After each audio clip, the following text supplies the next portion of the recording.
Hey guys, welcome back. I hope you are having an amazing day. Let's get right into the stories. The first one is a pro-revenge story. In 2020, I was transferred from sunny San Diego to Camp Pendleton, California. I'd been in the Marines for over 4 years and was sent to a unit that would finally give me the chance to deploy to Syria. If you don't know, before your unit deploys overseas, you have a mountain of classes and training to complete, starting around 6 months prior to the departure date. I became close friends with Mike, my senior-most corporal. I was the only sergeant in my platoon. We hung out all the time outside of work, barbecuing, hitting the gym, and having parties with our families. When the time came, we were shipped off to the land of never-ending sand. About 4 months in, I started getting a funny feeling that something wasn't right due to the lack of communication with my wife Sarah on the phone or Facebook Messenger. I have a special skill that I honed from sneaking past my Gulf War veteran father, who was very strict about bedtime meaning bedtime, not raid the fridge for snacks time. I'm very quiet and you won't hear me coming unless I want you to. One day I entered our PEB, just a big container that housed around 8 people, and saw Sarah's face on Mike's video chat. He didn't hear me until I shut the door. "Hey, what's up?" I asked, trying to sound casual. Mike jumped slightly. "Oh, hey man, just catching up with Sarah about some stuff back home." I nodded, playing it off like nothing was wrong. Cool. Tell her I said hi." For the rest of the deployment, I noticed more moments like this, where I'd see or hear them talking.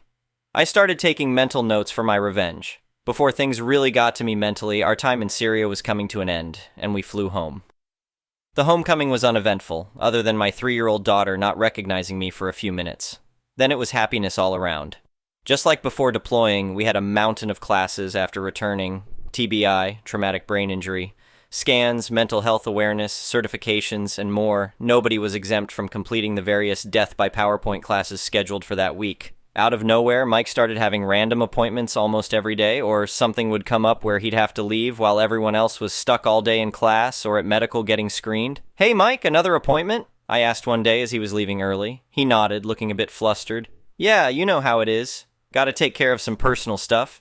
Do you ever have the feeling that your gut is telling you 100% that something is going on, but your brain is like, no, stop being paranoid? Well, that's what I was dealing with daily. I began following Mike a few days a week when he'd leave work early or have to make a call. Sure enough, his car would be right outside my house every single time. When I finally confronted Mike, he denied it up and down like I was going crazy and genuinely made me feel like I was offending him with my accusations. "Come on, man," he said, looking hurt. "We've been through hell together. You really think I'd do that to you?" I quietly compiled the evidence and brought it all to the battalion sergeant major, who, if you don't know, is at the top of the food chain under the battalion commander.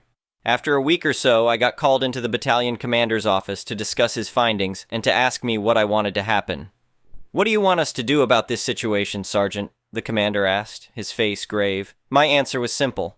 "I want his rank, sir. Justice came swift and painful. Mike was awarded loss of rank, forfeiture of half a month's pay for 2 months, restriction, and extra duties." Shortly after we came back to the States, Mike had been promoted to sergeant, and in less than a month, his rank was gone. I heard from mutual friends that he left his wife to be with his new girlfriend, who was also pregnant with his 3rd child. In case you're wondering, I tried to stay with Sarah for our daughter's sake, but I found that was a huge mistake. A few months after the dust settled, I was transferred back to San Diego for a ship deployment, and Sarah and I were giving our marriage one last shot. I went underway for 2 weeks, and guess where she flew to? Mike's house, for their last bit of time together.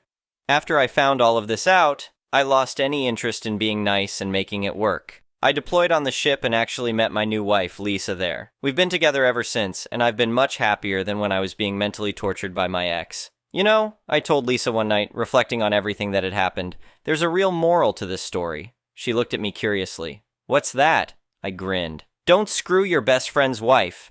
The next one is an entitled people story. I never thought I'd come home from a relaxing vacation to find my backyard turned into a mini Woodstock. But that's exactly what happened last summer, thanks to our neighborhood's overzealous homeowner association. Let me back up a bit. My name's Mike, and I've lived in this quiet suburban neighborhood for about 5 years now. When I first moved in, the realtor mentioned there was an optional homeowner association, but I politely declined to join. I like to keep to myself, and didn't see the need for yet another monthly fee. For the most part, things were peaceful. I'd give a friendly wave to the neighbors while mowing my lawn, but otherwise kept busy with work and my own hobbies. That all changed when Karen moved in across the street and somehow got herself elected as homeowner association president. From day one, Karen made it her mission to recruit every single homeowner into the homeowner association. She'd go door to door with her clipboard, spinning tales of increased property values and a more tight-knit community. When she knocked on my door, I firmly but politely declined. "Thanks, but I'm not interested in joining," I told her. Karen's smile faltered for just a second. "Oh, but Mike, you simply must reconsider. We're planning so many wonderful events for the neighborhood. Don't you want to be part of that?" I shook my head. "I appreciate the offer, but I'm happy as is. Have a nice day." I thought that would be the end of it. Boy, was I wrong. Over the next few months, Karen ramped up her efforts. She'd leave homeowner association flyers in my mailbox. She'd corner me in the driveway to talk about upcoming homeowner association meetings. Once, she even tried to get my next-door neighbor to convince me to join. "Karen, for the last time, I'm not joining the homeowner association," I finally snapped one day after yet another recruitment attempt. "Please stop asking." Karen's eyes narrowed. "Fine," she huffed, "but don't come crying to us when your property value plummets." I rolled my eyes as she stormed off. Little did I know, Karen wasn't about to give up that easily. A few weeks later, I left for a much-needed 2-week vacation in Europe. I made sure to set up an automatic sprinkler system for my lawn and asked my friend Bill to collect my mail. Other than that, I was ready to disconnect and relax. The vacation was amazing. I toured castles in Germany, ate my weight in pasta in Italy, and soaked up the sun on Mediterranean beaches. By the time I boarded my flight home, I felt refreshed and recharged. That feeling lasted about 5 minutes after I pulled into my driveway. As I got out of my car, I noticed an unusual amount of activity in the neighborhood. Cars were parked up and down the street. I could hear what sounded like music. Confused, I walked around to my backyard and stopped dead in my tracks. There, taking up nearly half of my property, was a massive wooden stage. Spotlights and speakers were set up around it. A local band was in the middle of a sound check, and right in the center of it all was Karen, barking orders into a headset. "What the hell is going on?" I shouted. Karen whirled around, her eyes widening when she saw me. "Mike! You're back early!" "No, I'm right on time," I growled. "What is all this? Why is there a stage in my yard?" Karen had the audacity to look annoyed. "It's for the neighborhood summer concert series, of course. Didn't you get the flyer?" Flyer? Karen, I've been out of the country for 2 weeks. And even if I had gotten a flyer, what made you think you could build a stage on my property without my permission?" Karen waved her hand dismissively. "Oh, Mike, don't be so dramatic. This is for the good of the whole neighborhood. Besides, your yard was the perfect spot. You should be honored." I was seeing red at this point. "I don't care if it's for the good of the whole damn state. This is my property. I'm not even in the homeowner association. You had absolutely no right to do this." "Well, what's done is done," Karen sniffed. "The concert starts in an hour. We can discuss this later." "Oh no," I said, pulling out my phone. "We're discussing this right now. With the police." Karen's smug expression finally faltered. "The police? Don't be ridiculous, Mike. This is a neighborhood matter. Trespassing and destruction of property are police matters," I countered, already dialing. What followed was absolute chaos. The police showed up within minutes. Karen tried to argue that as homeowner association president, she had authority over all neighborhood properties. The officers quickly shut that down. "Ma'am, unless you have written permission from the property owner, this is trespassing," one officer explained patiently. But the concert," Karen sputtered. "We sold tickets." "Not my problem," I said coldly. In the end, Karen and her homeowner association cronies were forced to dismantle the stage and clear out. It took hours. All the while, Karen alternated between pleading with me to reconsider and threatening legal action. "You'll be hearing from our lawyers," she screeched as she stormed off my property. I just shook my head and went inside to unpack. I had a feeling this wasn't over. Sure enough, a few days later I received a letter from the homeowner association's lawyer, claiming I had violated some obscure neighborhood covenant by refusing to allow the concert. I immediately contacted my own lawyer, who laughed when I explained the situation. "They don't have a leg to stand on," he assured me. "You're not even a member of the homeowner association. They had absolutely no right to build on your property without permission. We filed a countersuit for trespassing and property damage. Karen and the homeowner association tried to drag things out, but eventually the judge had enough." "This is one of the most clear-cut cases of trespassing I've ever seen," the judge declared. "The defendant had no authority to build on the plaintiff's property. The homeowner association will pay all damages and legal fees. Case dismissed." Karen's face was beet red as we left the courtroom. I couldn't help but feel a little smug. The aftermath was pretty satisfying. Karen was forced to step down as homeowner association president. Several other homeowners, disgusted by her actions, quit the homeowner association altogether. As for me, I used the settlement money to build a nice privacy fence around my backyard, and just to be petty, I painted it a shade of neon green that I know Karen hates. These days, things are quiet in the neighborhood again. Karen still glares at me whenever we cross paths, but she doesn't dare say a word. And you can bet I'll never take a vacation without making sure my property is secure again. So, if there's a moral to this story, I guess it's this. Read the fine print before you buy a house, and never underestimate the pettiness of a power-tripping homeowner association president. Share. The next one is a petty revenge story. A previous home I owned had previously been rented, and that tenant had thrown up a quick little chain-link fence for his dog. Had the corners right at the corner of the house, just a quick fix that got the job done. I don't have a dog, so no fence, didn't matter to me.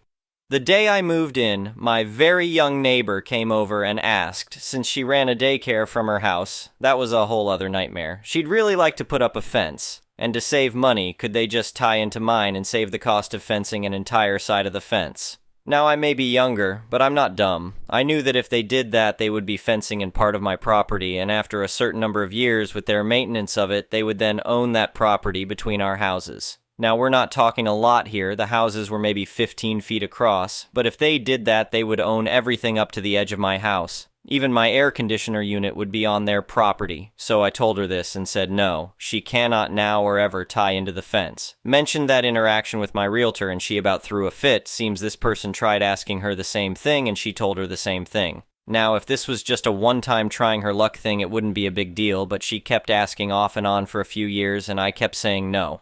Even the husband came over to ask, maybe to intimidate a single woman? Still said no. I even did the research and got the actual property line map that showed exactly where our property lines were. One day, I saw a whole bunch of chain link fencing in their backyard, but not nearly enough to fence all the sides they needed to do. They were going to try and tie in anyway, despite me repeatedly telling them no. So that night I took down, rolled up the fence, and dug up every single fence post. Now the neighbor had to come out and watch the kids she was supposed to be watching because my fence wasn't there anymore, so the kids had more avenues to escape. Plus, it took them a bit longer to order more of the chain link fence and posts they suddenly needed. When I sold the house, I gave the new owner, a single man, a care package which included the official property line map and a note to watch those neighbors like a hawk. My realtor, yep, same one, I loved her so much I used her again, knew the entire story and gave him the rundown as well. The next one is a malicious compliance story. Back in the 2000s, I worked in a bank, and for 2 of those years, I was the head teller. As the head teller, I also had to keep up with the cash in the vault. Now, it is never a good look for a bank to run low on money, but it happens. With that being said, I would try to order so that I didn't have too much, but enough on hand to keep us from panicking. Now, on to the story. There was a system that would tell me at the end of the week how much money I should order and or ship out. I will be honest with you, I went with my gut on this because 1, I knew my house, and 2, I paid attention to what kind of week it was going to be, that is holiday weekend, heavy payday, etc. So my bosses came to me to tell me that I was ordering too much and ignoring what the system said. My response? You can also see that I'm using whatever I'm ordering, I'm not just hoarding. So I was told, just do what the system says. Okay, bet. I gave my team the heads up. The next few weeks are going to suck. They're telling me that I'm ordering too much. So I'm going to do exactly what they told me to do. You can direct all of the bullshit to me. If people get mad, don't worry about it, I'll take the heat. So for 3 weeks, I did exactly as I was told. And what I thought was going to happen did. It got to the point where we're cashing large checks in $20s and barely able to do that. Apparently, the complaints started going uphill because the following conversation happened. Bosses.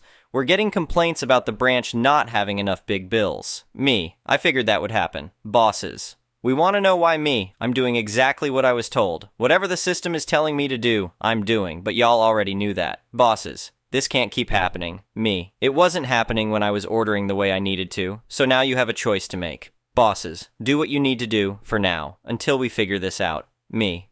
Okay, I was pretty much left alone after that. As a side note, I actually reached out to that specific department to ask about a workaround so that I wouldn't have to keep having this conversation. The solution they gave was so simple, and I never had that issue again. The next one is an entitled People's Story. I was in hospital and ended up being put in the observation unit because no specialist beds were available. The OBS unit is a catch-all ward where patients are put if they're not in imminent danger but need regular monitoring. It's bright and extremely noisy, so nobody can sleep well. Unfortunately, Biscuit Karen arrives at 10 p.m. on day 1.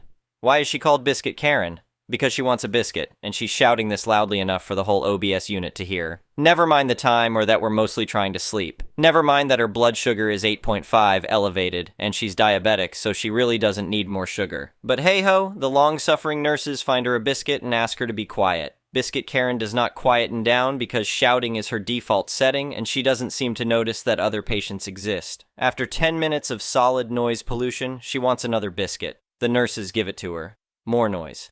Then, another 15 minutes later, she shout calls for another biscuit.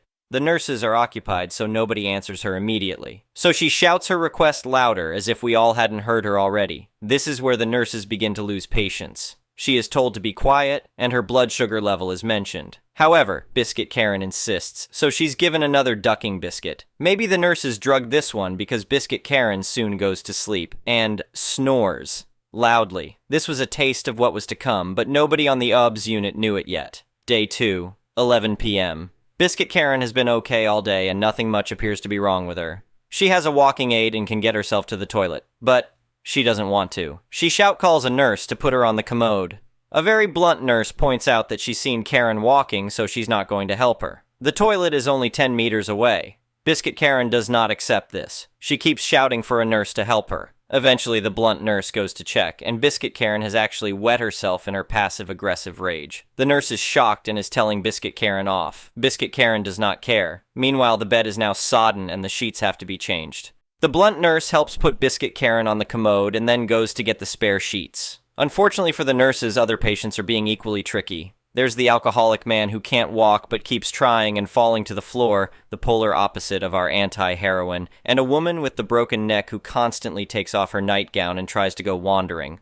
All the nurses are kept busy rounding up the strays and inevitably forget about the abandoned Biscuit Karen left sitting on the commode. Biscuit Karen ensures that she's not neglected for long. "Can somebody help me?" ricochets repeatedly around the OBS unit to the dismay of all the people trying to sleep. Eventually it becomes, "Somebody help me, my back hurts." Of all the disruptive behavior happening on the OBS unit, she's by far the loudest, the most persistent, and the most obnoxious, because she caused her own discomfort in the first place. I'm peeved and so is everyone else. Blunt nurse gets back to her and an argument starts. She's cross as she's needlessly making the bed. Biscuit Karen is angry that she's been left in an uncomfortable sitting position. In fact, she's getting more aggressive by the second and eventually she slaps the nurse. Blunt nurse doesn't put up with this nonsense. She abandons making the bed, leaves Biscuit Karen on timeout, still on the commode, and ignores all shouted demands to come back. She tells the other irate patients that she's not risking further aggression, and we all agree with her in solidarity. Blunt nurse was true to her word, so eventually, deeply compassionate nurse tried her luck making the bed. Unfortunately for DC nurse, Biscuit Karen is a raging racist, true to stereotype, and she not only calls her the N-word, but also tells her to go back to where she came from. DC nurse nopes out that point, whilst blunt nurse calls security. Biscuit Karen has begun yelling every few seconds, "I want my phone, where is my phone?" still from the commode, presumably so she can enact her threats. "I'm going to report you. I'm going to get you fired." The nurses aren't stupid though, so nobody gives Biscuit Karen her phone. It doesn't occur to Biscuit Karen to get off the commode and find her own phone. Meanwhile, the other patients have hit their bullcrap saturation point and have started yelling at Biscuit Karen to shut up. It's past 12 a.m. and nobody can go to sleep yet. At this point, the cries from Biscuit Karen change to "somebody help me" every 3 seconds, over and over again. The nurses are unmoved. There is a torrent of reactive verbal abuse from the other patients, but Biscuit Karen doesn't seem to hear them. In fact, she has completely devolved into a pathetic toddler tantrum, except toddlers have more self-respect, and she stays immersed in her self-pity for a long time. Meanwhile, 1 a.m. rolls around. Security officers take their time to arrive, but when they do, they are met with what appears to be a distressed old lady who claims that the nurses are hurting her and that DC nurse actually hit her. An audacious lie. However, Biscuit Karen is too dysregulated to keep the facade up for long and morphs back into a spiteful and aggressive harpy when blunt nurse goes back to fix the bed. The security officers see exactly why they were called and try to keep the peace whilst the bed is finally finished. There's not much two thick-set men can do with a small old woman perched on a commode, but they tried. Eventually, Biscuit Karen starts demanding her medication, and somebody comes up with the bright idea of calling an accident and emergency doctor. Who can quell the entitled savagery of the enraged Karen? Of course, it would be a young, handsome, confident male doctor, the very epitome of a rescuer to an old idiot who's trying to play the victim. When he turns up, Biscuit Karen becomes a sweet and compliant old lady answering, "Yes, doctor, no doctor." She does try to repeat her lie about being assaulted, but several patient statements, 2 jaded nurses, and 2 exiting security personnel proved otherwise. The doctor gave Biscuit Karen her meds, she was helped to bed, and she fell asleep. Meanwhile, the rest of the patients on the OBS unit were too high on adrenaline to feel drowsy, so we were condemned to further wakefulness. I was glad to leave the next day. The next story is titled, "My aunt was one of 2 kids my grandparents had. My mother was the solar opposite to my aunt. She worked from the age of 12 in my grandfather's shop, never asked for anything, and eventually managed to start her own business. My aunt never held down a job till the age of 26, was constantly stealing from her parents, and was constantly in trouble. Despite this, my aunt was spoiled by my grandmother, and so were her kids. She had 3 kids from 3 different men, and her first husband was not one of them, if you know what I mean. Didn't matter what my aunt or her kids did, my grandmother would always jump to their defense. She never had time for my mom and her kids, unless it was to get something from us. The only reason my mom would visit her was because she loved my grandfather. My grandfather passed away in 2004, and a few months after, my nan decided to write up a new will. My mother and my aunt were both present for it when she signed it, so they knew what was in it. It made it so that when she passed away, her home would be sold and the money split 25% each to my mom and aunt, and the remaining 50% would go evenly to the grandkids.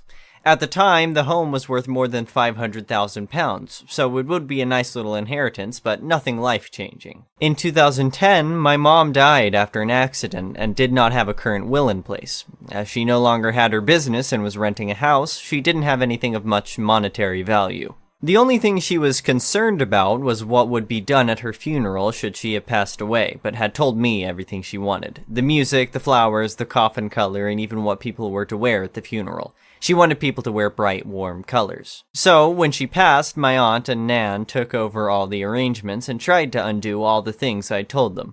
The songs were going to be songs I knew Mom didn't like, the flowers were all the wrong colors, and they picked a hideous coffin. With the help of my siblings, we were able to change a few of the things back to what they were supposed to be, but the coffin wouldn't be changed for some reason, and my nan refused to let people come dressed as clowns, so it was all black. It was frustrating. After the funeral, my nan had her will changed. My siblings and I were told by our aunt that she didn't have any involvement with the writing of the will, and our nan told us that she changed it so that Mom's share would go to her kids instead. All good, we thought. After Mom passed away, my nan just stopped talking about my mom. At first, we thought it was because she was still recovering from losing her daughter, but even 5 years after Mom passed, she still wouldn't talk about her. Even if you brought up a story about Mom, Nan would very obviously try and change the subject, usually about how hard my aunt and her crappy kids had it. And if you went to talk to her about your own problems, she would somehow bring it back to my aunt. I had suffered a mental breakdown after my mom's death, so you can imagine how much it hurt to hear, well, X has had it so much worse. In 2016, my nan passed away. She had written down what she wanted to be done for her funeral, and it was basically all the same things she had picked out for my mom's funeral, even the music to be played. I don't know why she tried to have a dress rehearsal funeral using my mom as the stand-in, but it was obvious that's what she was trying to do. So, after a couple of months, our siblings and I were waiting to hear about the will reading, and my aunt kept telling me, oh, it'll be another month before we can do the reading. I didn't mind. I wasn't fussed about the money, to be honest. But my oldest brother was hoping to use the money to pay for a honeymoon for him and his then fiancée, and my younger brother was about to start uni, so it would be a hell of a help. Eventually, my dad bumped into the solicitor my grandmother had used to deal with her will and asked what was happening. The solicitor let slip that the will had already been read and that it left everything to my aunt. When my dad questioned this, the solicitor told him that my aunt had been present when the will was written, despite promising that she had nothing to do with it. When confronted, my aunt initially tried to deny, but eventually admitted to lying to all of us. She showed us the will, and it confirmed what we already knew. The house and all its contents were now my aunt's. This included my granddad's war medals. He fought in the Second World War. When I told her that he had promised them to me before he died, she said, well, unless you have it in writing, you'll have nothing in this house. Anyway, I already gave them to Clive. My heart sank. Clive, not his real name obviously, was her eldest son and the dictionary definition of a duck-up. He'd been in and out of prison for stealing and dealing drugs. I knew that the moment that prick had got his hands on my granddad's medals, they would have been sold off. We looked into taking her to court over the will, but everyone we spoke to said that we probably wouldn't get anything out of it. She immediately put the house up for sale at close to £750,000. She had pissed off too many people in our town, so she was going to sell the house and move closer to her daughter, who lives in a big city. An offer was made on the house, and she put down a deposit on a house near the big city. And I thought that was that.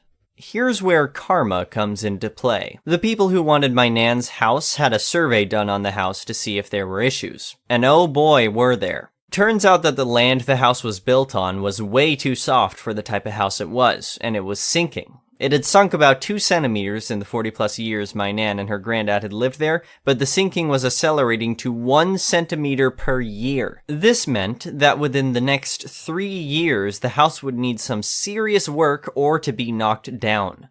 The new value of the house? £60,000. The buyers immediately pulled out, having not even put down a deposit. She couldn't buy her new house, but still had to pay the deposit on it. And while this was happening, she let Clive move in with her into her house that she rented from the council. He wasn't allowed to live in any of the council houses because he had trashed every single one he'd ever been given.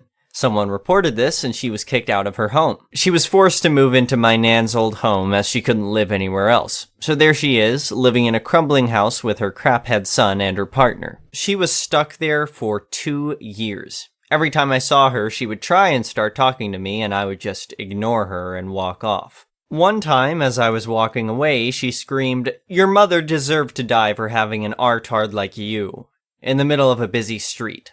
Someone reported her to the police, and she had an official warning from them and was ridiculed on Facebook. Every time I saw her after that, she looked more and more miserable. Eventually, she sold the house for something like £85,000 and moved in with her daughter in the big city. I lost contact with her and her kids after this. I thought karma had been issued. Oh, but karma still wasn't done with her. I bumped into one of her former friends and she told me what happened after she left our town. She moved into her daughter's home, let's call her Sue, but they only had a 3-bedroom house and 3 kids. My aunt and her partner had to live in the smallest room in the house while my aunt looked for a job and a home to rent. Even with £85,000, she couldn't afford a home anywhere. After about a month, my aunt's partner ran off after emptying her account. She was left stranded in Sue's house, not contributing anything because all the money she makes goes into bingo. Eventually, Sue and my aunt get into a screaming match, and my aunt said something along the lines of, "I should have aborted you." Sue immediately kicked her out of her house. So, again, there's my aunt, in a city where she knows nobody, no money, no home, and the last bridge she had is a smoldering wreck. Last anyone has heard, she was living in a caravan in the roughest part of the city, and she can no longer work because she's suffering early onset arthritis and can no longer move her hands. I know I shouldn't get joy out of something like this happening to another person, but it does bring me some peace as to what happened. The next story is titled, HOA Takes Legal Action Against Me for Owning a Life-Saving Service Dog They Deemed Illegal. I successfully defended myself in court. I never thought I would need a service dog, but after being diagnosed with a seizure disorder, my life changed. My Great Dane became my companion, my protector, and my savior. He was trained to help me during my seizures, and he never left my side. I named him Max, and he was more than just a pet, he was a lifeline. Max and I loved to fish off the pier near our house. He would sit beside me and watch the water, and I would enjoy the peacefulness of the outdoors. But one day, as we were fishing, disaster struck. I had a seizure and almost fell into the water. Max was there to save me. He grabbed me by the back of my shirt and pulled me to safety. I owed my life to him, and I couldn't imagine going anywhere without him. However, our peaceful life was disrupted when the HOA started harassing me. They claimed that Max was an illegal service dog because he was over their 30-pound weight limit. Despite the fact that he was certified and wore a vest indicating his status, they scheduled a court date to have us removed from the area. I knew I had to fight back. I researched ADA laws and gathered all the necessary documents to prove that Max was a legitimate service animal. I showed up to court with Max by my side, and I was ready to take down the HOA. They tried to argue that Max didn't look like a service dog and that I didn't look disabled, but I didn't let their ignorance get to me. I presented all the evidence, including ADA laws stating that any breed of dog can be a service dog as long as it can perform the necessary tasks. In the end, I won the case. The HOA were ordered to leave me and Max alone, and were warned of the consequences of violating ADA laws. It felt like a major victory for me and other service dog owners who faced discrimination. Max and I were able to enjoy our neighborhood once again. However, the victory was short-lived. A few weeks after the court case, I was walking Max around the neighborhood when I noticed that he was limping. I immediately took him to the vet, and the diagnosis was heartbreaking. Max had torn his ACL and would need surgery. The cost was going to be expensive, but I couldn't let Max suffer. He had saved my life, and I had to save his. I started a GoFundMe page to raise money for Max's surgery. The response was overwhelming. People from all over the world donated money, shared the link, and left messages of support. It was amazing to see how much love there was for Max and me.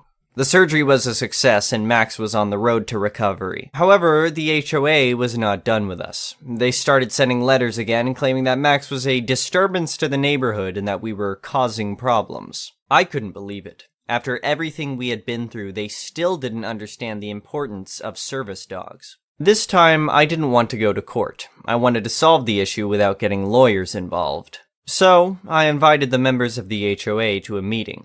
I brought Max with me, and I showed them how important he was to me. I explained how he had saved my life and how he was more than just a pet. He was a service dog, and he deserved to be treated with respect. To my surprise, the members of the HOA were open to hearing my story. They listened to my concerns and my reasons for having Max with me. They even apologized for their previous behavior and promised to be more accommodating in the future. It was a huge relief to know that we could all coexist peacefully. Max and I continued to live in the neighborhood without any issues. We enjoyed our walks, our fishing trips, and our quiet moments together. The support we received during the GoFundMe campaign showed us that there were still people in the world who believed in the power of love and compassion. As time went on, I started to notice that there were more service dogs in the neighborhood. People with disabilities had started to feel more comfortable bringing their dogs with them, knowing that they were protected by the law.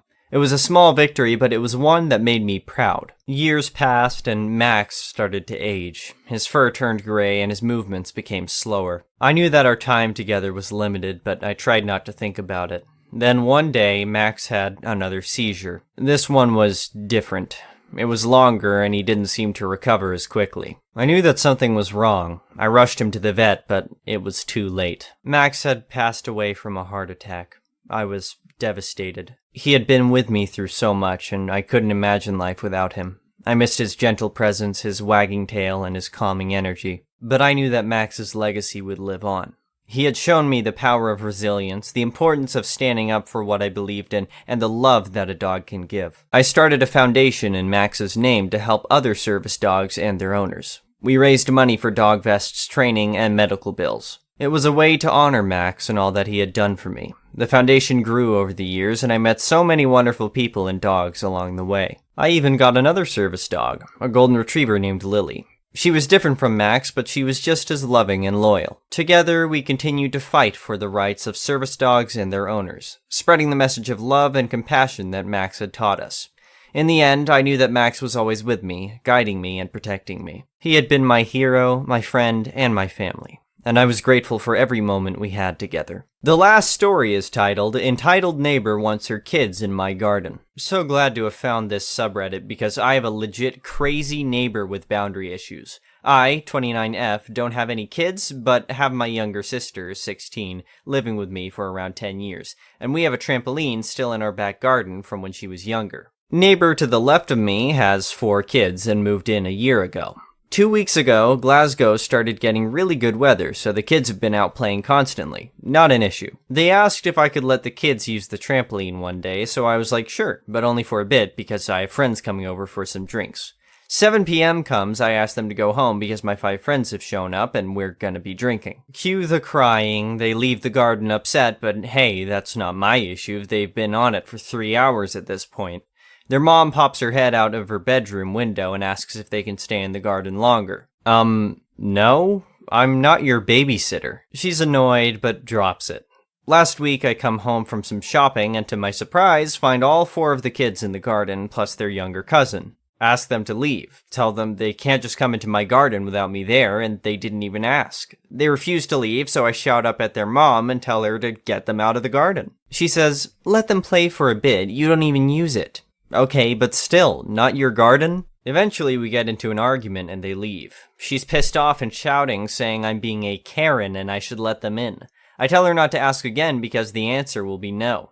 This happened again the day after, all 4 kids, plus their cousin, waiting till I moved the car from the drive and heading straight into the garden. So, I wake up this morning. I've since put a lock on the trampoline, just a small one on the mesh safety enclosure to stop them opening it up, cause I'm petty as fuck. Plus, it's Saturday. I'm not working today, it's my day off, and I want a long lie. But no, neighbor decides that at 9 a.m. this morning her kids are being fired straight out that house with breakfast bars and a bottle of water, and they head straight into the garden. So I can hear them from my window. I look out and tell them to leave. By the time I get downstairs, Mom has descended from her house and is trying to climb the fence between our gardens, shouting about how I used to let them use it, and she's going to call the police for hitting her kids. Great. You do that. I'll be sure to show them the Ring camera footage, which coincidentally also has footage of your husband picking the lock open so your brats can use the trampoline. So long story short, entitled mother sends her kids into my garden repeatedly even after being told not to, calls police on me for harassment and hitting her kids, and ends up getting her own husband arrested for theft and housebreaking and criminal damage. Suck it, idiot. The next story is titled, The Parking Wars, A Battle for Space in the City. Living in the city had its perks, but finding a parking spot was not one of them. I had an apartment in a lovely building with a private parking lot, which gave me 2 spots. However, my peaceful life was disrupted when a car started parking in front of mine every Friday afternoon, which left me unable to use my car during the weekends. It went on for 5 weeks, and I had to resort to leaving angry notes on the car, which had little effect. As time went by, the car thief became more daring, and started parking even during the weekdays. I decided to speak to the building management, who agreed to install cameras to monitor the parking lot. However, this did not deter the car thief, who found new ways to elude the cameras. They started covering the license plate or parking in spots where the cameras couldn't see. I was beyond frustrated, and it seemed like my only options were to keep leaving notes or call the police. But one day, while I was walking to my car, I saw a group of people with a tow truck trying to move the car parked in front of mine. They looked like vigilantes, and I knew that they were not authorized to tow the car. I decided to confront them, and they told me that they were tired of the car thief taking up space in the parking lot and that they were taking matters into their own hands. I knew that this was not the right way to handle the situation, and I warned them against doing anything illegal. I also told them that I had contacted the building management and they were working on a solution. The vigilantes left, but I couldn't help feeling anxious about the situation. I didn't want any trouble, and I certainly didn't want to get involved in any illegal activity.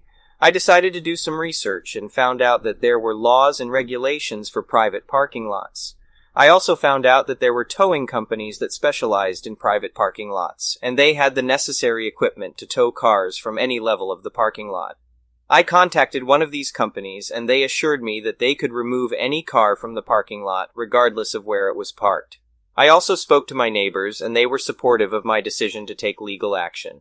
We all agreed to chip in and pay for the towing fees, and we waited for the next time the car thief parked illegally. Finally, the day came, and the car thief parked right in front of my spot on a Friday afternoon. I immediately called the towing company, and they sent a truck with the necessary equipment to tow the car. It was an intense operation, but they managed to tow the car from the 3rd level of the parking lot and impound it. The car owner was livid and accused me of theft and vandalism. However, I had followed all the necessary legal procedures, and I had the support of my neighbors. I provided the evidence to the authorities, and the case was settled in my favor. After that incident, there were no more cars parked illegally in the private parking lot. It was a victory for all the residents, and we could finally enjoy the peace of mind that came with having a secure parking spot. However, the car thief had not given up yet. A few months later, I woke up to find my car vandalized. The windows were smashed and the tires were slashed. It was a devastating sight, and I knew that the car thief was behind it. I contacted the authorities, but there was little they could do.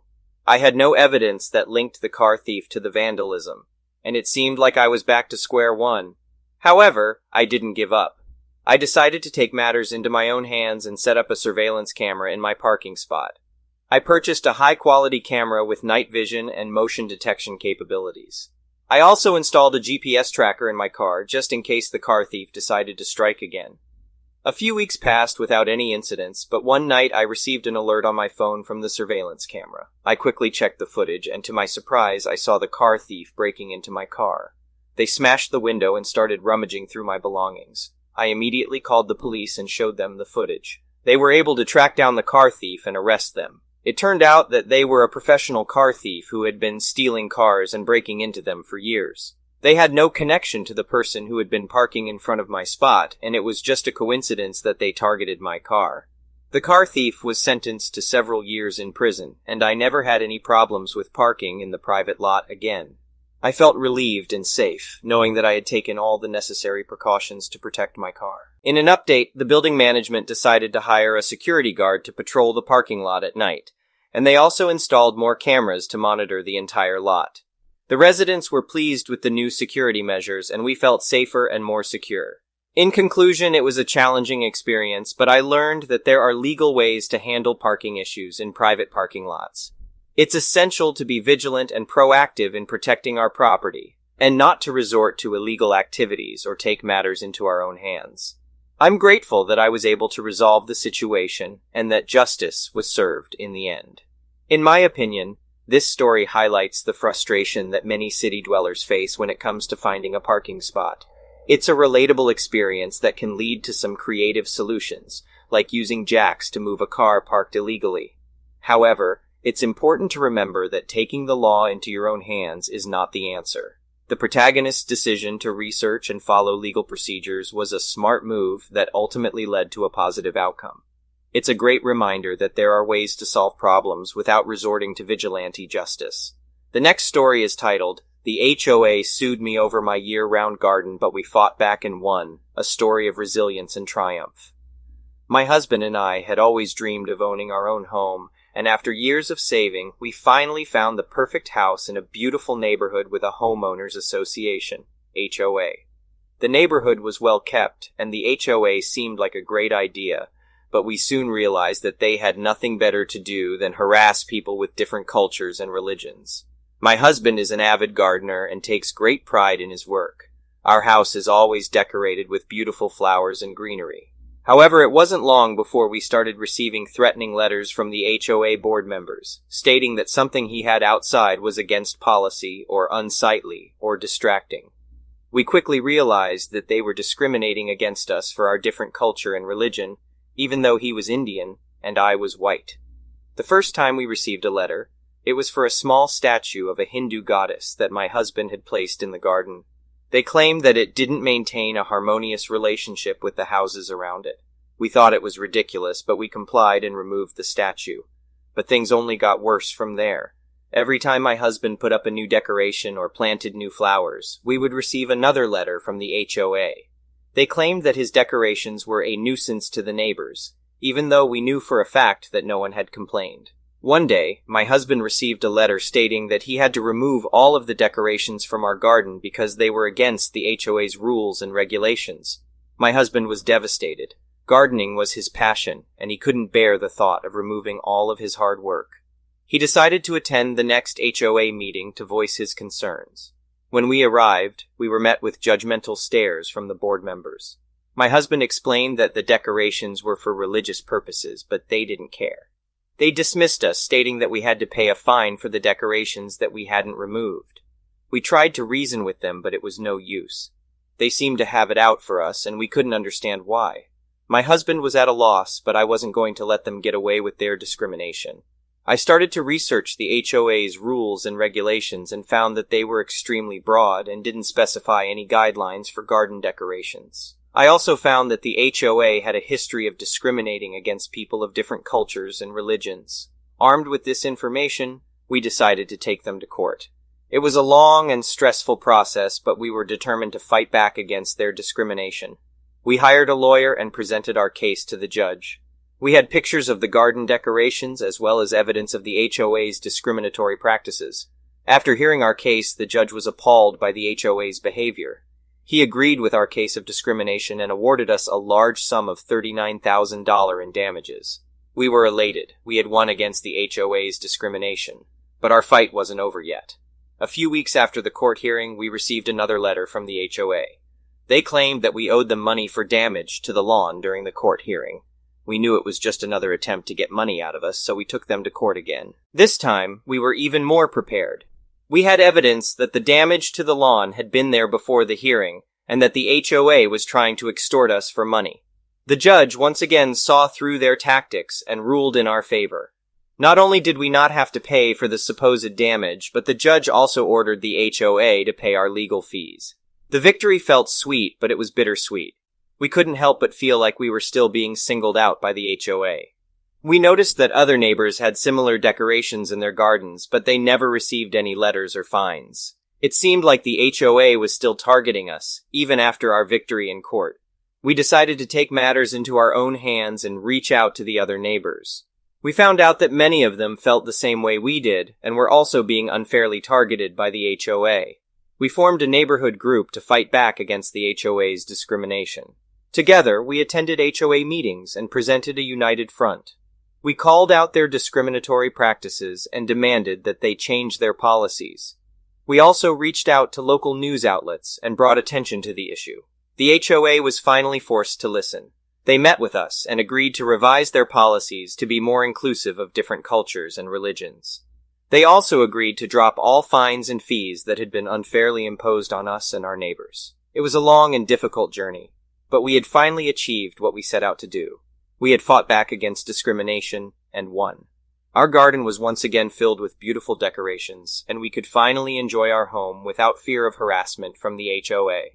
But our fight had also inspired others. We received messages from people all over the country who had faced similar discrimination from their HOAs. We realized that our victory was just the beginning of a larger movement to fight against discrimination and prejudice. We continued to speak out against discrimination in our community and beyond. We shared our story and encouraged others to fight back against injustice. We even started a nonprofit organization to support those who were facing discrimination from their HOAs. Our victory had not only changed our lives, but had also inspired others to stand up for their rights. We were proud to be a part of something bigger than ourselves and to have made a positive impact on the world. In my opinion, this story is a great example of how standing up against discrimination and injustice can make a real difference. It's heartening to see how the protagonist and their neighbors refused to be bullied by the HOA and fought back against their unfair policies. It's also inspiring to see how their victory led to a larger movement against discrimination. This story shows that even in the face of adversity, it's possible to make positive changes in the world if we stand together and fight for what's right. The next story is titled, Standing Firm for My Seat. I was looking forward to my lunch break and decided to try out a new cafe near my office. As I entered, I noticed it was quite busy, but luckily there was a spot at the end of a communal table. I ordered my food and settled in to enjoy my meal. Soon, 2 women asked if they could sit next to me. I happily obliged, leaving an empty seat between us. However, things took a turn when 2 more customers came in and asked me to move so they could sit together. I was taken aback by their request. After all, I had already accommodated the 2 women and I had arrived before any of them. Why should I have to move? I politely refused, explaining that I had been there first and had already made room for the other customers. But they were not willing to listen. They started giving me dirty looks and whispering to each other. I tried to ignore them and focus on my food, but their behavior was making me uncomfortable. Suddenly, one of them snapped at me, calling me selfish and inconsiderate. I couldn't believe it. I was simply trying to enjoy my meal and had already made concessions for the other customers. I stood my ground and calmly explained that I had every right to be there. However, the other customers were not willing to back down. They kept insisting that I move, and their voices grew louder and more aggressive. I started feeling intimidated and vulnerable as the entire cafe was now looking at me. It was at this point that the manager of the cafe stepped in. She asked what was going on, and I explained the situation. To my surprise, she took the side of the other customers, saying that it would be more convenient for them to sit together. I was shocked and outraged. I had paid for my food and had every right to enjoy it in peace. But the manager wouldn't budge. She started insisting that I move and even threatened to call the police if I didn't comply. At this point, I was feeling overwhelmed and helpless. I didn't know what to do. That's when a regular customer spoke up. She had been sitting at a table nearby and had witnessed the entire exchange. She came over and stood by my side, saying that she had seen me make room for the other customers, and that I was in the right. This seemed to make the manager reconsider. She apologized for the misunderstanding and offered to buy me a drink on the house. I accepted, but I couldn't shake off the feeling of injustice. As I sat there sipping my drink, I thought about what had just happened. I had stood up for myself, but it had come at a price. I wondered how many other people had been in similar situations and had been forced to give up their rights. Days went by, and I couldn't stop thinking about the incident. Finally, I decided to take action. I wrote a letter to the cafe's management explaining what had happened and suggesting that they implement a policy to prevent such situations from occurring in the future. To my surprise, I received a response within a few days. The management apologized again and said that they had discussed the matter with their staff.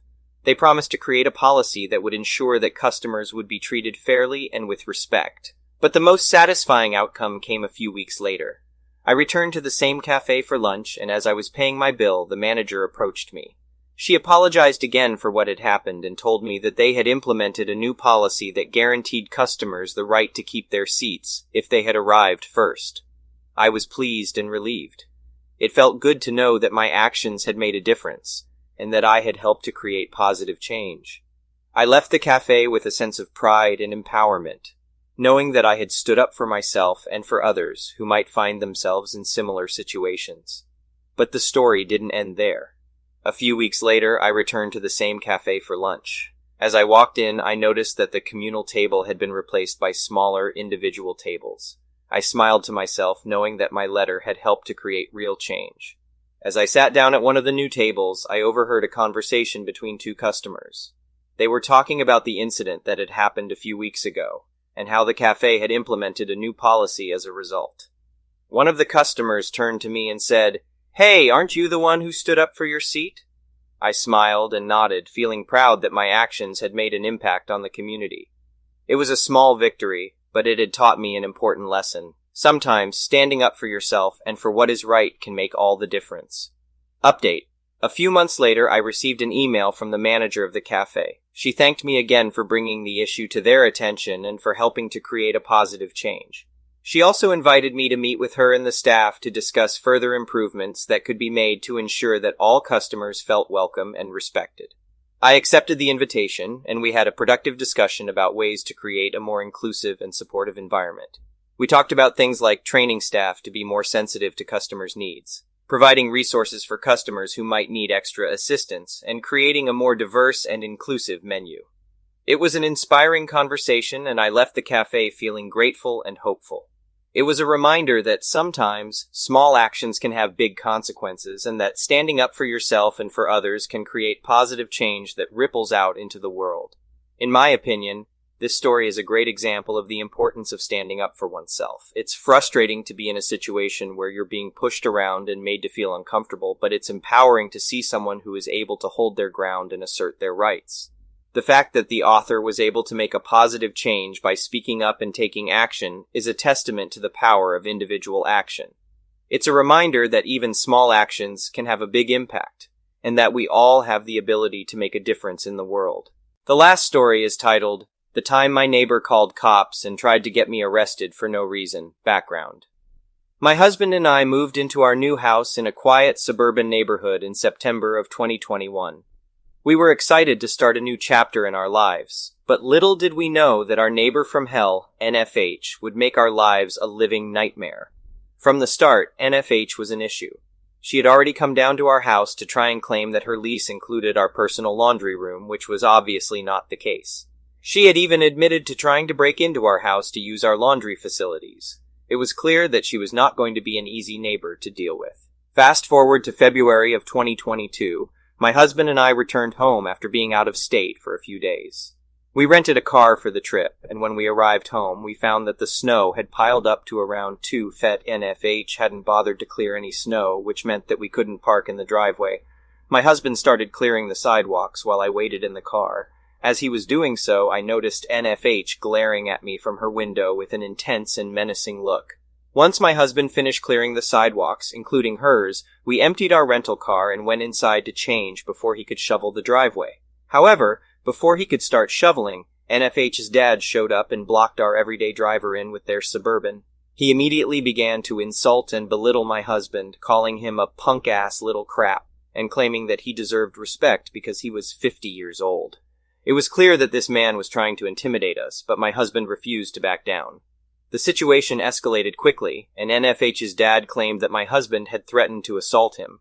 I quickly grabbed my phone and started recording the altercation as her dad continued to make outrageous claims. Meanwhile, NFH was screaming and crying, holding her baby and claiming that she was being assaulted.